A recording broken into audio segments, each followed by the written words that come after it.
अनुच्छेद लेखन जो है आज हम लोग डिस्कस करने वाले हैं। Class 11 West Bengal board semester 2।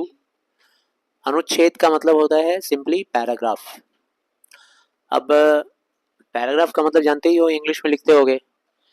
हम लोगों को एक टॉपिक दे दिया जाता है और उस टॉपिक को हम लोग डिस्कस करते हैं। उसके ऊपर हम लोग एक मन में एक आइडिया बना लेते हैं कि कौन कौन सा पॉइंट को डेवलप करना है। जैसे तुमको दे दिया यूनिटी इन डाइवर्सिटी, इंग्लिश में भारत में अनेकता में भी एकता। अब इस विषय पर तुम मन में एक विचार पैदा करोगे कि कौन कौन सा पॉइंट को डेवलप करें। जैसे एक पॉइंट डेवलप कर लिए कि भारत बहुत सारी भाषाओं का देश है, बहुत सारे संस्कृति का देश है। यहाँ परंपराएं, रिवाज हर 50 किलोमीटर में बदल जाता है। किस्म किस्म के लोग हैं, परंतु फिर भी भारतीयता, राष्ट्रीयता की भावना जो है वो सब में कूट कूट कर भरी है।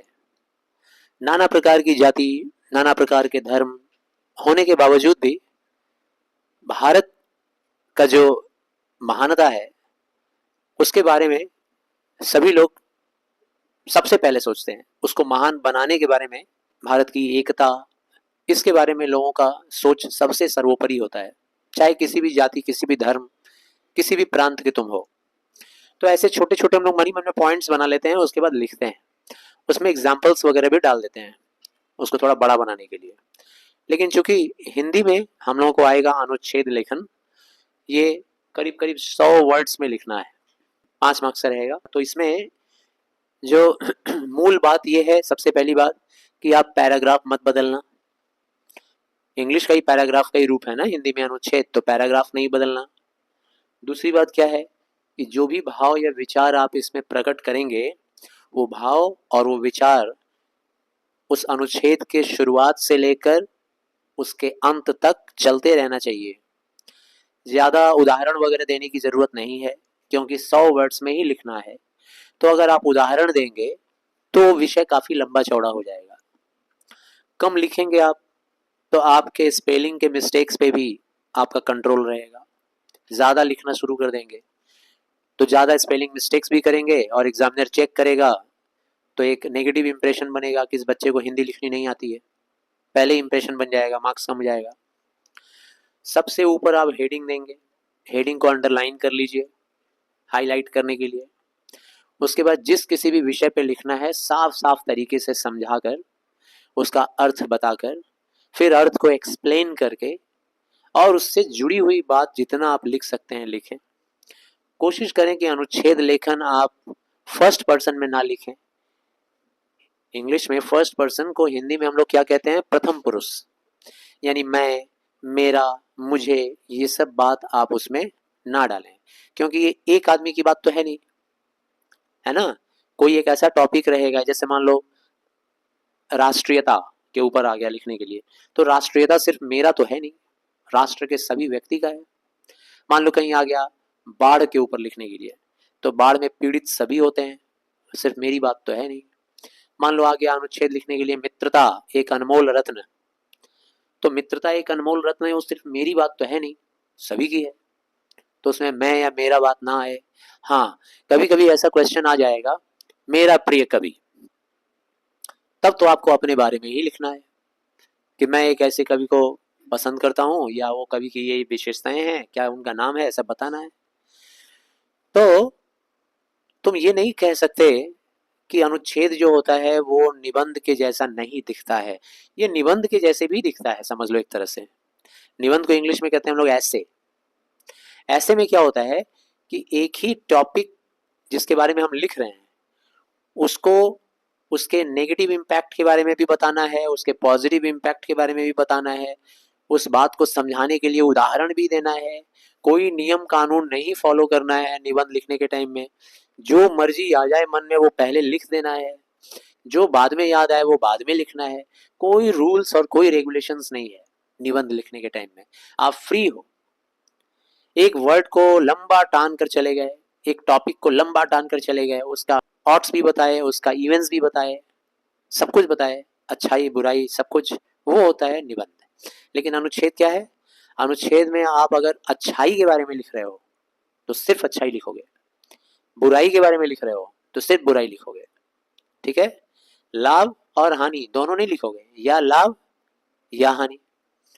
अब मित्रता एक अनमोल रत्न है तो उसका पॉजिटिव चीज ही दिखलाना, नेगेटिव चीज मत दिखलाने लगना। कुछ बच्चों को अगर नहीं आ रहा है, मान लो जैसे 2-4 लाइन लिखे उसके बाद अब आ नहीं रहा है, तो जो 2-4 लाइन लिखे हैं वही फिर दोहराना शुरू कर देते हैं बेचारे गरीब। ऐसे कुछ गरीब बच्चे होते हैं जिनके पास स्टॉक्स नहीं है, पैसा है बहुत घर में, ये वाला खाली है, पॉकेट खाली है, तो वो लोग क्या करता है बेचारा कि एक ही शब्द को, एक ही वाक्य को दोबारा रिपीटिशन मारना शुरू कर देता है। तो ऐसा मत कीजिएगा। अनुच्छेद में आपको जो बोलना है वो उस टॉपिक के ऊपर ऐसा कोशिश करना कि हम एक बात को दोहराएं ना, जो बोलना है वो बोले, फिर अब अगली बात अगला ही चीज सोचकर लिखेंगे, अगला बात ही होना चाहिए, फिर पहली वाली बात ना हो।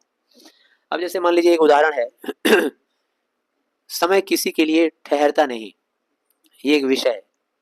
अब इस विषय पर अगर आप बात करेंगे तो बताओगे समय अनादिकाल से चलता आ रहा है, अनंत काल तक चलेगा, ठीक है ना। समय अखंड है, अभेद है, अनादि है, अनंत है। समय सबसे परे है, हर अच्छाई से, हर बुराई से, हर छोटे से, हर बड़े से। समय के सामने सभी को झुकना पड़ता है। समय अपने आप में ही सर्वशक्तिशाली है।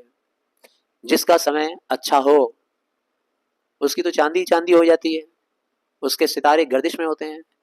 जिसका समय बुरा हो वो अभागा, हर जगह ठोकर खाता है, किसी काम में सफलता नहीं मिलती है। इसीलिए बचपन से हर व्यक्ति को उसके माता पिता, उसके परिवार के बड़े बुजुर्ग समय का सदुपयोग करना सिखाते हैं, और छात्र को विशेष रूप से समय का ध्यान देना चाहिए, समय को महत्व देना चाहिए। समय से बढ़कर कुछ भी नहीं। आपका स्वास्थ्य जाएगा, खा पी कर एक्सरसाइज करके अपने स्वास्थ्य का सुधार कर लेंगे। आपका धन जाएगा तो समझो कुछ भी नहीं गया यार।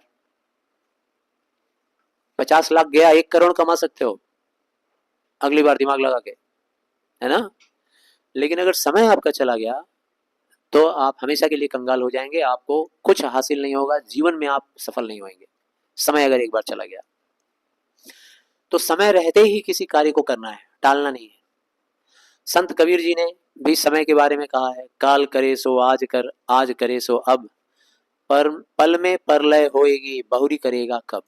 एक रशियन लेखक लियो टॉल्स्टॉय ने कहा है कि नाउ, NOW कोटेशन में लिख देना, बोला नाउ यानी अब, ये अब ही वो वक्त है जिसमें तुम कुछ कर सकते हो, इसी पर तुम्हारा अधिकार है। इसके बाद को किसी ने नहीं देखा है, कल क्या होगा कोई नहीं जानता है, ठीक।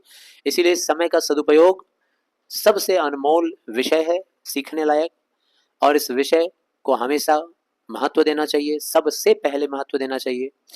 समय पर किया हुआ काम आपको मुक्त कर देता है, चिंता मुक्त कर देता है। टालने वाले हमेशा दुखी रहते हैं।